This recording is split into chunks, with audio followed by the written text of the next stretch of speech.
시험 문제를 풀다 보면요, 1번부터 마지막 문제까지 다 너무 어렵고 난해한 문제들이 있는 때가 있는 반면에요, 어떤 때는 어 중간에 좀 이건 풀만한데, 할만한데 하는 문제들이 들어있기도 합니다. 중간에 잠깐 쉬어가는 문제 정도라고 할 수 있겠지요. 우리는 지금까지 10계명 중에서 1계명부터 5계명까지를 살펴보았습니다. 사실은 어떻게 보면은 어느 계명 하나 나는 너무너무 잘 지키고 있습니다, 내가 다른 건 몰라도 이 계명들만큼은 내가 지킵니다, 자신 있게 대답할 수 있는 계명이 사실은 많지 않지요. 어, 말씀 듣고 또 여러분 다시 한번 이 계명들에서 묵상하시면서 아마 스스로가 여전히 말씀에 대해서 부족하구나, 혹은 말씀대로 살지 못하고 있는 것 같아서 하나님께 좀 죄송스럽고, 그래도 내가 목사고 장로고 또 안수집사고 권사인데 내가 그래도 모태 신앙인데 지금까지 신앙생활하면서 요것밖에 못했구나, 내 실력이 이만큼이구나 라고 하는 것 때문에 또 스스로에게 실망하신 분들도 계실지 모르겠습니다. 하지만 여러분, 기뻐하십시다. 드디어 우리 모두가 지키고 있는 계명, 당당하게 아멘할 수 있는 계명이 나왔습니다. 뭡니까? 살인하지 말라입니다. 근데 여러분, 표정들이 다들 왜 그러세요? 혹시 제가 모르는 사이에 이렇게 하신 적 있는 분 안 계시죠? 혹은 앞으로 하실 계획이 있는 분도 안 계실 거라고 생각합니다. 최경락 목사님께서 쓰신 삶에서 은혜 받는 10계명이라고 하는 책이 있는데요, 제가 참 감명 깊게 읽었습니다. 근데 그 내용 중에 이런 내용이 있어요. 한 미국 교회에 있었던 일입니다. 담임 목사님께서 주일 예배에 어, 설교단에 오르시는데요, 평소와는 달리 무척 표정이 어둡고 또 비장하셨다고 그래요. 평상시에 목사님 성격이 굉장히 활달한 분이었답니다. 아주 유머 감각이 넘치는 그런 분이었대요. 어, 근데 그날따라 유독 너무 얼굴빛이 좋지 않으셨던 거예요. 그리고 설교를 시작하시면서요, 떨리는 목소리로 이렇게 말씀 시작하신 겁니다. 우리 가운데 살인범이 있습니다. 사람을 죽인 살인범이 오늘 이 예배 시간 우리 가운데 있습니다. 여러분, 성도들이 깜짝 놀라지 않았겠습니까? 근데 목사님께서 계속해서 이런 말씀을 하시는 거예요. 목사로서 너무 가슴이 아픕니다. 그 사람은 교회에 오는 길에 살인을 저질렀습니다. 그러고도 아무 일 없다는 듯이 지금 이 자리에 앉아 있습니다. 그 순간 모두가 도대체 누구야?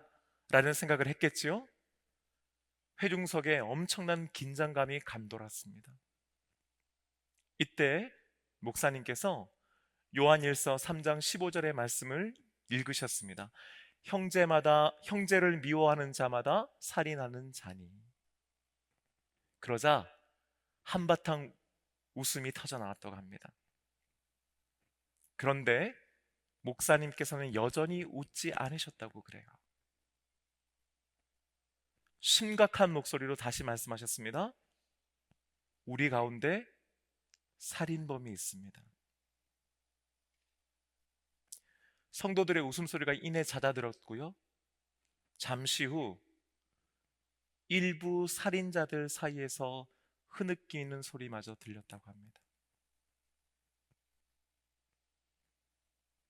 사랑하는 여러분, 이 이야기가 비단 미국에 있는 한 교회의 이야기입니까? 우리 교회, 우리들 이야기는 아닙니까? 우리 모두는 살인하지 말라는 6계명을 잘 알고 있지요. 그리고 문자 그대로의 이 말씀을 어긴 사람이 아마 제가 알고 있기로는 우리 가운데는 없습니다. 그런데 여러분, 이렇게 한번 여쭤볼게요. 살인하지 않은 겁니까? 살인하지 못한 겁니까?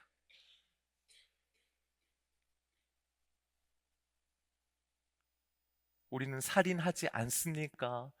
아니면 살인하지 못합니까? 오늘 이 말씀을 다시 한번 천천히요, 우리가 곱씹듯이 한번 다시 한번 읽기를 원합니다. 함께 읽겠습니다. 시작. 살인하지 살인하지 말라. 말라. 우리는 하나님께서 처음 이 말씀을 주셨던 때가 기원전 1450년 전이었다는 것을 알 필요가 있어요. 그러니까 지금으로부터 약 3500년 전에 이스라엘 백성들에게 주어진 말씀이라고 하는 걸 머릿속에 반드시 넣고 있어야 합니다. 지금이야 민법도 있고 형법도 있고요, 여러 법들이, 다양한 법들이 있어서 개인의 생명과 재산을 보호하고 있지요. 물론 완전하진 않지만은 계속해서 어떻게 하면 더 개인의 생명과 재산을 보호할 수 있을까를 놓고 계속해서 새로운 법들이 만들어지고 있습니다. 그런데요, 지금으로부터 3500년 전은 어땠을까요? 물론 그 시대에도 법이 있었습니다. 하지만 지금처럼 법이 체계적이고 또 방대하고 있던 때가 아니었죠. 그리고 사법 시스템이라고 하는 것 자체가 뭐 제대로 갖춰져 있기나 했겠습니까? 법보다 뭐가 더 가까운 시대였을까요? 그렇죠. 주먹이 가까운 시대. 그렇죠? 여기서 말하는 주먹이 상징하는 바가 뭡니까? 힘이지요. 권력이지요. 능력이지요. 그래서 여러분, 이때 당시에 가장 보편적으로 받아들여졌던 법 정신 중 하나가 뭐냐면은 눈에는 눈, 이에는 이였습니다. 네가 내 눈을 다치겠지? 그럼 나도 네 눈 다치게 할 거야 하는 거예요. 많은 분들이요, 눈에는 눈, 이에는 이가 최초의 성문법이라고 알려지고 있는 함무라비 법전에 기록되어 있는 거라고 생각하는데, 여러분 사실은 그렇지 않아요. 놀랍게도 여러분, 눈에는 눈, 이에는 이라고 하는 말씀은요, 출애굽기 21장 45절, 24절부터 25절까지의 말씀입니다. 여러분, 우리 말씀 함께 읽어보십시다. 시작. 눈은 눈으로, 이는 이로, 손은 손으로, 발은 발로, 된 것은 된 것으로, 상하게 한 것은 상함으로, 때린 것은 때림으로 갚을지니라. 아멘. 아멘. 제가 아마 이 말씀 가지고도 나중에 설교할 기회가 있겠지만은, 여러분 이 말씀만 딱 들었을 때 느낌이 어떠세요? 눈에는 눈, 이에는 이, 또 손은 손으로, 발은 발로, 때린 것은 때림으로 갚아 라고 하는 말씀. 여러분 혹시 여러분 중에서 야, 이거 하나님 말씀인데 좀 너무 살벌한 거 아닌가? 왜 용서하고 이해하고 참으라고 하는 말씀이 아니라 눈에는 눈으로 하고 이해는 이해로 해 라고 하는 말씀, 왜 하나님의 말씀이지만 이렇게 돼 있을까라는 생각 여러분 하시는 분 안 계세요? 근데 여러분 저는요, 이 말씀을 읽을 때마다 아, 맞다, 정말 그렇다, 나아가서요, 이 말씀이 참 은혜롭다라고 하는 생각을 합니다. 왜일까요? 예를 하나 들어볼까요? 여러분 배우자와 살다 보면은 이제 화를 내게 될 때가 있죠? 왜 이화순 권사님만 끄떡하시는 거죠? 왜 다른 분들은 다, 저만 그런, 저와 이완수 권사님은 그런 건 아니겠죠, 물론. 근데 여러분 왜 그런 거 있잖아요. 딱 배우자가 어떤 잘못을 해서 화가 나는데 배우자가 잘못한 것만, 그리고 잘못한 만큼만 화내세요? 어떠세요? 그쵸? 뭔가 그걸로 시작했는데 하다 보면 이게 뭐 저 밑에서 이게 뭐 확 올라오면서, 그렇죠? 이게 더 하게 되죠. 여러분 이게 굉장히 중요한 얘기예요. 죄성이 있는 우리는요, 화내야 내드는 만큼 화를 내지 못합니다. 우리는 화를 내다 보면요, 더 내게 됩니다. 생각하면 할수록 어떻게 돼요? 열받잖아요. 여러분 이상하지 않아요? 생각하면 할수록 더 차분해져야 되고, 생각하면 할수록 훨씬 더 이성적이 돼서 사고가 안 나야 되고 문제가 안 생겨야 될 것 같은데요, 죄성이 있는 우리들은요, 곰곰이 앉아 생각하면 할수록 열받습니다. 배우자가 어떤 문제 가지고 딱 기분을 나쁘게 하고 상하게 해서 화를 내는데, 딱 그거에 대해서 그만큼만 화내는 게 정말 여러분 어렵지 않습니까? 화내다 보면 어때요? 그러니까 지난달에 뭐 이러면서 이제 그게 막 나오고, 그죠? 그러니까 당신은 항상 그런 식이야 하면서, 그죠? 왜 이렇게 저는 리얼하게 이런 얘기를 하게 될까요? 마치 고구마 줄기처럼 그냥 뭐가 줄줄줄 따라 나오게 됩니다. 예. 그래서 처음에 화냈던 게 없어지고 하다 보니 더 열받네 하면서 다른 걸로 싸우게 되는 거죠. 여러분, 죄성 있는 우리들은요, 눈은 눈으로, 이는 이로, 손은 손으로, 발은 발로 하는 게 쉽지 않습니다. 하다 보면 넘어가고요, 하다 보면 오버하게 되고요, 하다 보면 더 세게 강하게 나갑니다. 처음에는 가벼운 말다툼이었죠. 근데 어느 순간 삿대질을 하게 되고요, 멱살을 잡다가 치고 받게 됩니다. 거기까지 가는 경우가 물론 대부분이지만은 거기에서 멈추지 않는 경우도 있죠. 뭡니까? 죽이는 겁니다. 3,500년 전 사람들은 여러분 그랬습니다. 어디 그뿐입니까? 기분 나쁘고 열받아도 사람을 죽이곤 했었어요. 여러분, 살인의 역사는요, 우리의 인류의 역사만큼 길다는 것 알고 계시죠? 성경에 기록된 인류 최초의 살인 사건은요, 형 가인이 친동생 아벨을 쳐 죽인 것이었지 않습니까? 여러분, 가인이 왜 아벨을 죽였습니까? 물론 뭐 하나님 뭐 받으시는 제사 뭐 이런 얘기, 그런 것 빼고요, 간단하게 한마디로 말하면요, 여러분, 기분 나빠서 죽인 겁니다. 기분 나쁘면, 내 마음에 안 차고 내 성에 안 차면 친동생도 죽이는 것이 여러분 인간입니다. 그런데 하나님께서 하나님의 언약 백성인 이스라엘 백성들에게 뭐라고 명령하시는 겁니까? 지금 살인하지 말라는 거예요. 무슨 뜻입니까? 너 기분 나쁘다고, 너 힘있고 능력 있다고, 너 높은 신분에 있다고 함부로 사람 죽이지 말라는 거예요. 살인하지 말라는 겁니다. 하나님께서 정하신 선이 있으니 그 선에서 멈춰라는 거예요. 그만큼만 화내라는 거예요. 그만큼만 대응하라는 거예요. 그거 넘어서서 네 눈 다쳤는데 사람 죽이지 말라는 거예요. 네 입 부러졌다고 해서 그것 때문에 사람 죽이지 말라는 거예요, 여러분. 또 있습니다. 가끔 뉴스에서요, 너무너무 안타까운 소식을 접하곤 하는데, 부모가 혹은 아버지가, 어머니가 어린 자녀들과 함께 동반 자살했다는 그런 사건이죠. 여러분, 얼마나 안타까운 일이에요. 얼마나 힘들고 어려웠으면, 얼마나 극한 상황에 내몰렸으면은 그런 선택을 했겠습니까? 하지만 여러분, 최근에는요, 동반 자살이라고 하는 표현을 하지 않고요, 자녀 살해 후 자살이라고 용어를 바꿨습니다. 무슨 말이에요? 아이들은 자살한 게 아니에요. 그 부모가 자식들을 죽이고 난 다음 자기가 자살한 건데, 그걸 동반 자살이라고 하는 모호한 개념으로 사용해서는 안 된다라고 하는 겁니다. 부모가 그 아이를 죽인 거예요. 그 생각의 밑바탕에는 뭐가 있습니까? 물론 생활고 어려운 거 있고요. 그럼에도 불구하고 모두가 다 자식을 죽이진 않지 않습니까? 그 생각의 이면엔 뭐가 있는 거예요? 내가 내 자식을 낳았다는 거예요. 이 아이들이 산 건 내가 이 아이들에게 생명을 주었기 때문이라는 거예요. 무슨 말이에요? 이 아이들의 생명이 내 것이라 생각하는 겁니다. 그러니 부모가 물론 책임질 수 없으니까 안타까운 마음에서도 있지만은, 네 생명은 곧 내 거와 연결돼 있고 내 생명이 끝나는 순간 네 생명도 끝나야 된다라고 생각하는 겁니다. 여러분, 실제로 구약 성경에 보면요, 당시 이방인들은 자식들을 제물로 바치곤 했습니다. 그러면서 자신의 신앙을 드러내긴 했죠. 여러분, 하나님께서는요, 그것을 하나님 보시기에 가증한 일이라고 분명히 심판하고 계십니다. 왜 그렇습니까? 살인하지 말라기 때문에. 왜 그렇습니까?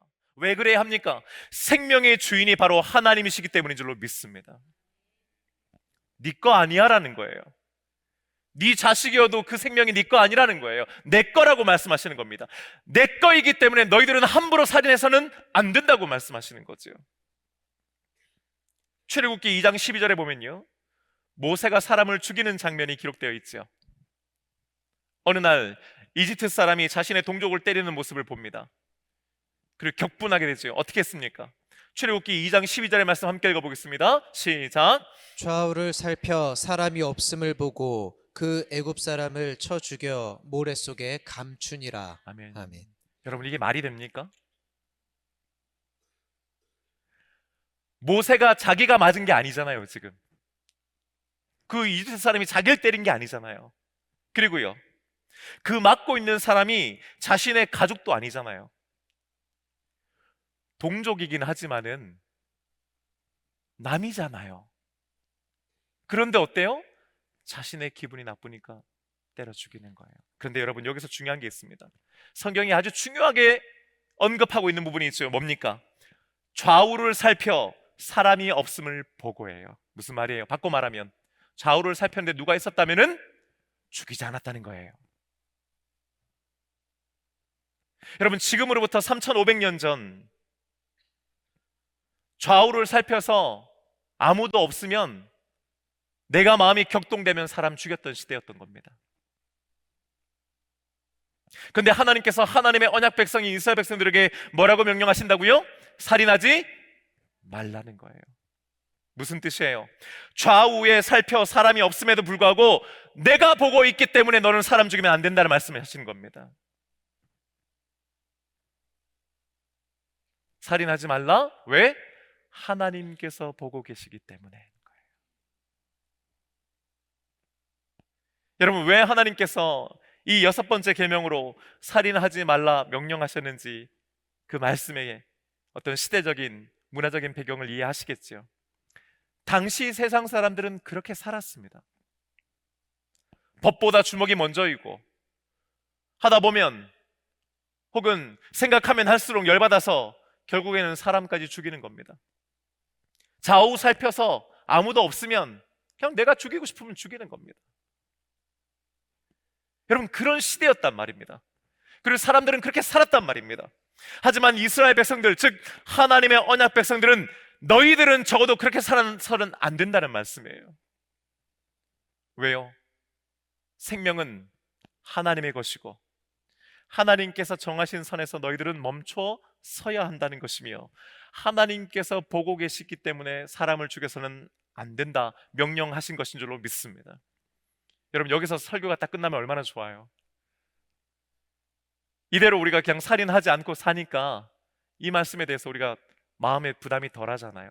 그런데 예수님께서는요, 여기서 한 걸음 더 나가시죠.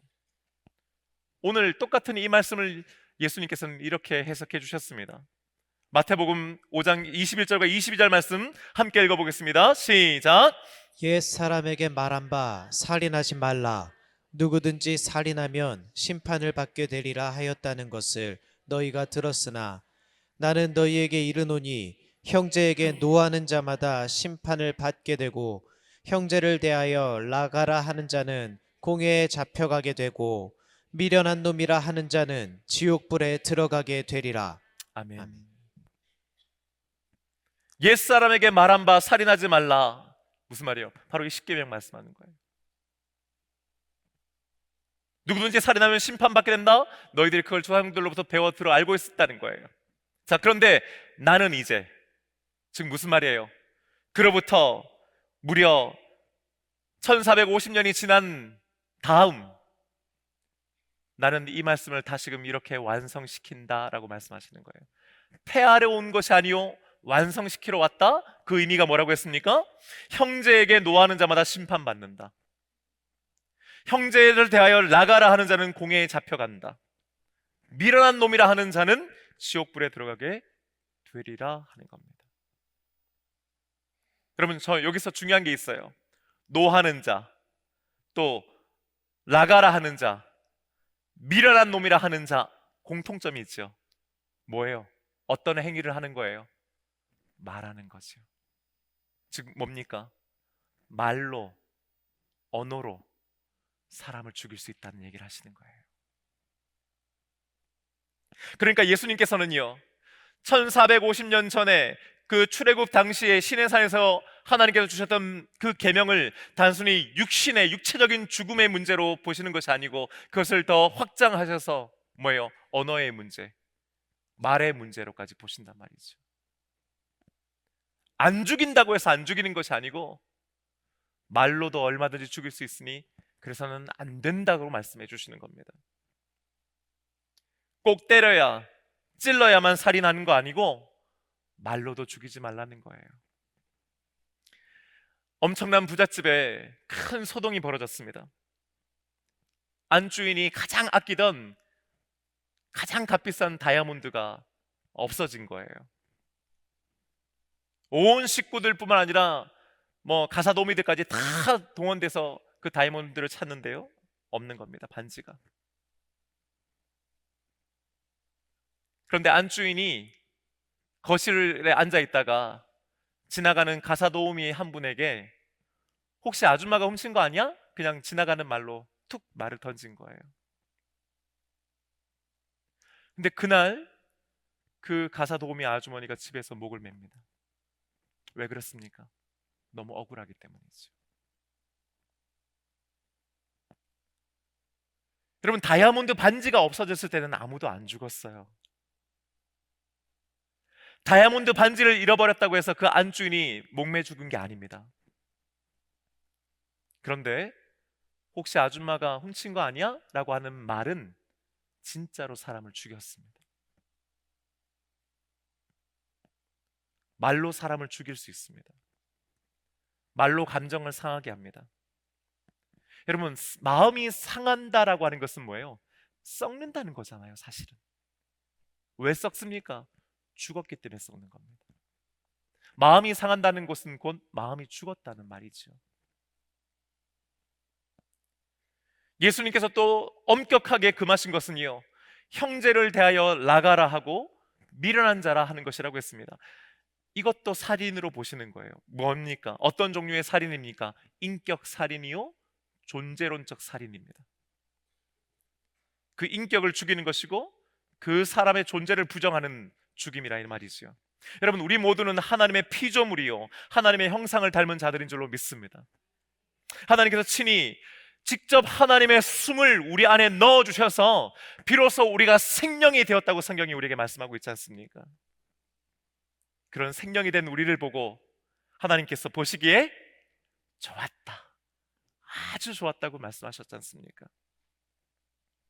무슨 뜻입니까? 우리 한 사람 한 사람이 소중하고 아름답다는 말이요, 우리 한 사람 한 사람을 향한 하나님의 계획하심과 뜻하심과 부르심이 있다라고 하는 의미인 줄로 믿습니다. 그건 능력의 문제가 아니죠. 실력의 문제가 아니죠. 재력의 문제가 아니고 그 존재 그 자체로 하나님은 우리를 귀하게 여겨 주신다는 말이지요. 그런데 형제를 향하여 나가라 하고 미련한 자라고 말하는 것은 무슨 뜻인 거예요? 하나님께서 너는 이런 존재다, 너는 이런 존재라고 하는 것을 부정한다는 말입니다. 하나님께서 그렇다고 말씀하신 것들을 아니라고 말하는 것이라고 하는 거라는 거죠. 하나님께서 주신 생명을 부정하는 것이 되기 때문에 그것은 곧 죽음이 된다 이 말입니다.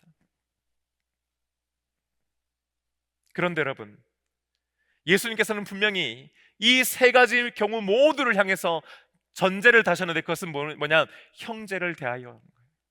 형제를 대하여. 아까 그 미국 교회 목사님께서도 언급하셨던 요한일서 3장 15절의 말씀에도요, 형제를 미워하는 자마다 살인하는 자니라고 분명히 말씀하고 있습니다. 우리 모두는 하나님을 아버지로 믿고 고백하는 하나님의 자녀들이요, 하나님 안에서 한 가족인 줄로 믿습니다. 하나님의 자녀들인 우리들이 서로를 향하여 나가라고 하고 미련한 자라 하는 것은요, 서로를 죽이는 것일 뿐만 아니라 하나님께서 우리의 아버지이심을 부정하는 것이 되기도 하는 겁니다. 무슨 말이에요? 너는 하나님의 자녀 아니야 라는 얘기예요. 너는 내 형제일 수 없다라고 말하는 겁니다. 그런데 형제요, 가족이라고 하는 것을 누가 말씀해 주셨던 거예요? 하나님이 말씀하신 거예요. 그 하나님을 부정하는 것이 그것은 또한 죽음일 수밖에 없는 것입니다.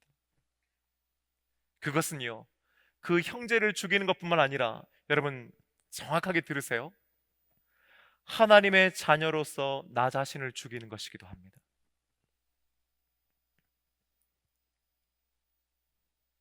내가 성도 아무개에게 나가라고 하고 내가 미련한 자라고 하면요, 혹은 내가 누군가를 미워하게 했을 때 여러분 그때 우리들의 마음은 어땠나요? 오히려 여러분 그 사람에게 직접 대놓고 하지 않은 이상 그 사람은 그 말 때문에 죽지 않습니다. 하지만 그 말을 한 나는 죽습니다. 왜 우리가 형제에 대해서 함부로 말하지 않아야 되는가? 왜 그들에게 말로 그들을 죽이지 말아야 되는가?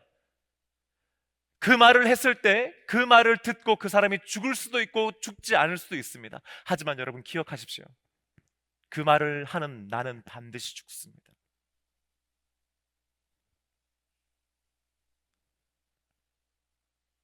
아무리 그럴 만한 이유가 있다 하고 그것으로 해서 내가 상처받았다 하더라도 내가 형제를 향하여 분노하고 나가라 하고 미련한 자라고 하는 순간 여러분 내 영혼이 상처받고 내 영혼이 죽습니다.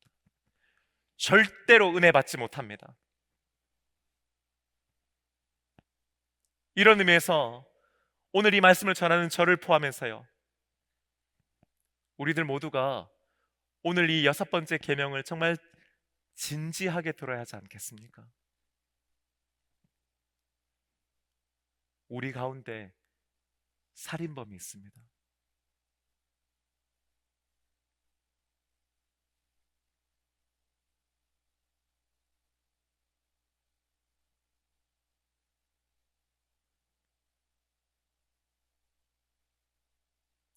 여러분, 저는 오늘 이 말씀에 우리 모두가 마음의 찔림과 더불어 애통함이 있기를 원합니다.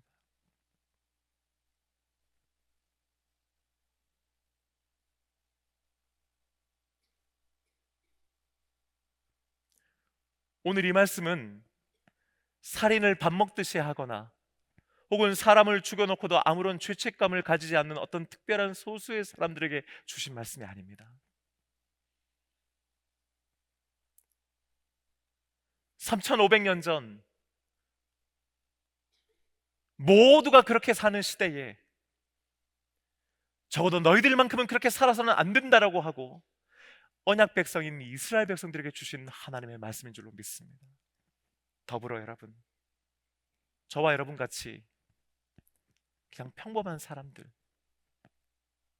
평소에는 단 한 명도 죽일 생각을 꿈에조차 생각하지 않는 우리들, 하지만 그러면서도 동시에 내 권리가 조금이라도 침범당하고 내 생명과 재산이 위협받고 억울한 소리를 듣고 시시비비를 가리다가 흥분한 상태에 있는 우리들에게 주시는 하나님의 말씀이기도 합니다.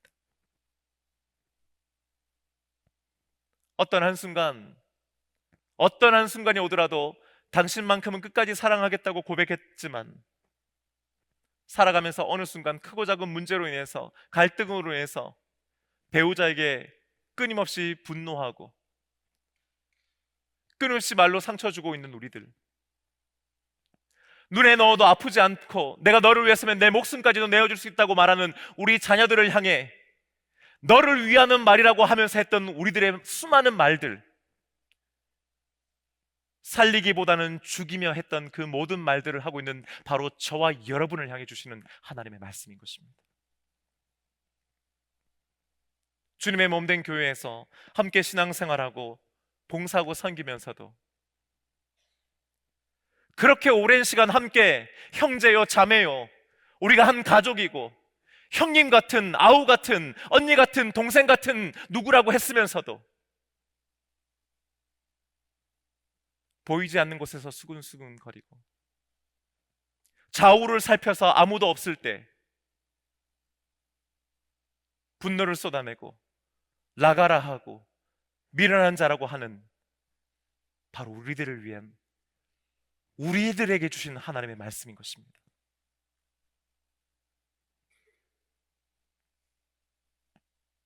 지난 한 해 우리 교회에서 저는 정말 많은 분들과 만났고 많은 분들의 얘기를 들었습니다. 근데 정말 제 마음을 아프게 하는 것이 있었습니다. 그것은 목사 앞에서 교인 누군가를 말로 죽이는 것입니다. 너무나 아무렇지 않게, 너무나 당연하게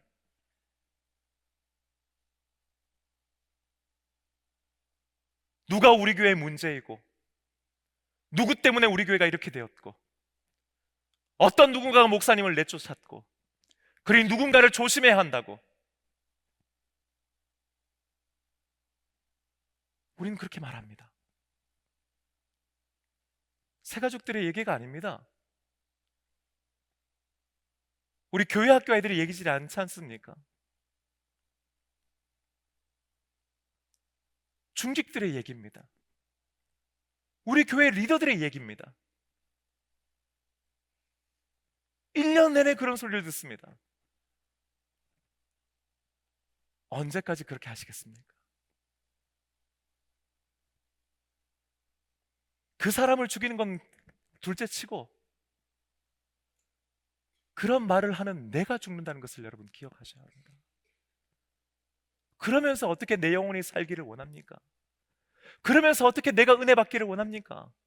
그러면서 어떻게 그런 우리들이 모여있는 우리 교회가 부흥되기를 원하겠습니까?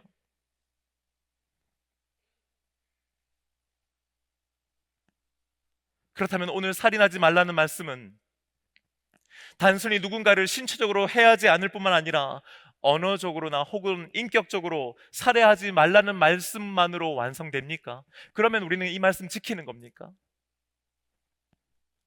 안 죽이면 되는 겁니까? 아니지요.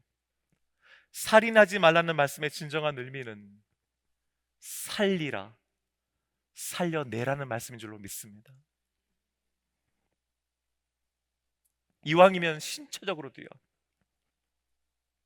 언어적으로도 인격적으로도 적극적으로 살려내라는 말씀인 것이지요.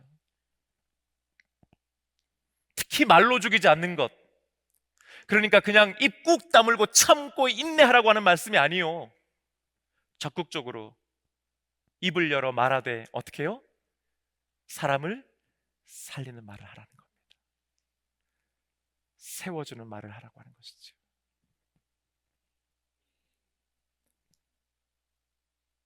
살인하지 않는 것에서 머물러 멈춰 만족하는 것이 아니고 더 적극적으로 이 말씀을 우리의 말씀으로 받아 말로 삶으로 살려내라고 하는 계명인 줄로 믿습니다. 사랑하는 여러분, 오늘 이 말씀을 전하는 저도 결코 이 말씀에서 자유롭지 않습니다. 저도 말씀을 준비하면서 제 자신이 하나님께 회개하면서, 주님, 그게 제 얘기입니다. 제가 그랬습니다. 다시 한번 이 말씀 앞에 엎드리게 하여 주시고, 저도 우리 교회가 말로 사람을 죽이는 것이 아니라, 아니 그냥 안 그런 것에 만족하는 것이 아니라 말로 살려내는 교회가 되게 하여 주시옵소서 하는 거예요. 사랑하는 여러분, 어떤 경우에도 할 수만 있는 대로 우리 말로 살인하지 마십시다.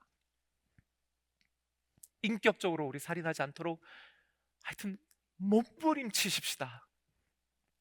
더 나아가 할 수만 있다면요, 세워주는 말, 살려주는 말, 그래요, 그 한 사람 한 사람을 살려내고 그 사람과의 끊어졌던 관계를 살려내는 저와 여러분 되시기를 주님의 이름으로 축복합니다. 배우자를 살리고요, 우리 자녀들을 살리는, 직장 동료를 살려내고 우리 교회의 성도들을 살려내는 저와 여러분 되시기를 주님의 이름으로 축복합니다. 이제 우리 다 함께 자리에 일어나셨어요. 함께 이 찬양하면서 우리 함께 기도하기 원합니다. 주가 보이신 생명의 길, 여러분, 하나님께서 우리에게 생명을 주셨을 뿐만 아니라 그 생명을 가지고 또 다른 누군가를 살리고 살려내라고 명령하십니다. 죽이지 않는 것도 대단합니다. 하지만 우리에게 보이신 생명의 길은 거기에 머무르는 것이 아니고 한 걸음 더 나아가서 살려내라는 말씀인 줄로 믿습니다. 문제는 뭐예요? 그게 쉽지 않습니다. 죄성을 가진 우리들은요, 누군가를 살리기보다는 죽이는 것에 훨씬 더 익숙해 있습니다. 여러분, 선한 말은요, 살리는 말은요, 하려고 애써야만 할 수 있고요, 반대로 죽이는 말을, 망하게 하는 말을 그건 그냥 튀어져 나오는 것입니다. 여러분, 어떻게 합니까? 주님께서 우리를 정금과도 같이 단련시켜 주셔야 하는 줄로 믿습니다. 오늘 이 자리에 나온 이유도 여러분 결국 그거 아닙니까? 잘 안 되니까, 우리가. 하지만 하고 싶으니까, 하려고 애쓰고 있으니까 주님께서 보이신 생명의 길을 주님과 함께 가고 주님과 함께 살려내는 저와 여러분 되기를 주님의 이름으로 축복합니다. 함께 우리 찬양하며 주님 앞에 나가십시다.